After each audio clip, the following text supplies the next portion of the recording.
Cake ഉണ്ടാക്കിയിട്ട് whipping cream ബാക്കി വരുമ്പോൾ ഇന്നും അത് കളയാറായിട്ട് പതിവ്. പിന്നെ എൻ്റെ ലിസമോട് ചോദിച്ചു ഇത് വെച്ചിട്ട് എനിക്ക് എന്തെങ്കിലും ഒരു ഐറ്റം ഉണ്ടാക്കി തരുമെന്ന്. അപ്പം ഞാൻ കരുതി ഇന്നൊരു ഐറ്റം അങ്ങോട്ട് ഉണ്ടാക്കാമെന്ന്.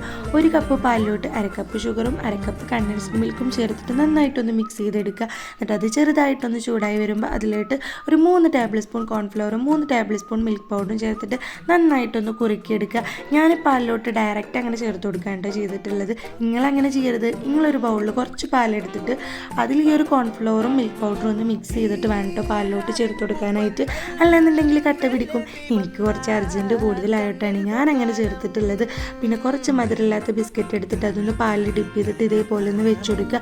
അതിൻ്റെ മുകളിൽ നമ്മുടെ പാലിൻ്റെയും കോൺഫ്ലവറിൻ്റെയും മിക്സ് വെച്ച് കൊടുക്കുക. അതിൻ്റെ മുകളിൽ വീണ്ടും ബിസ്ക്കറ്റ് വെച്ച് കൊടുക്കുക. പിന്നെ അതിൻ്റെ മുകളിൽ വിപ്പിംഗ് ക്രീം ഇതേപോലെ വെച്ച് കൊടുക്കുന്നുണ്ട്. വിപ്പിംഗ് ക്രീം കുറവായതോട്ടാണ് കേട്ടോ ഞാനിങ്ങനെ ഞെക്കി പിഴിഞ്ഞെടുക്കുന്നത്. പിന്നെ അതിൻ്റെ മുകളിൽ കുറച്ച് ബിസ്ക്കറ്റ് പൊടിച്ചോടി ഇട്ട് കൊടുക്കുന്നുണ്ട്. അപ്പോൾ എങ്ങനെ നിങ്ങൾ ട്രൈ ആക്കി നോക്കൂലേ?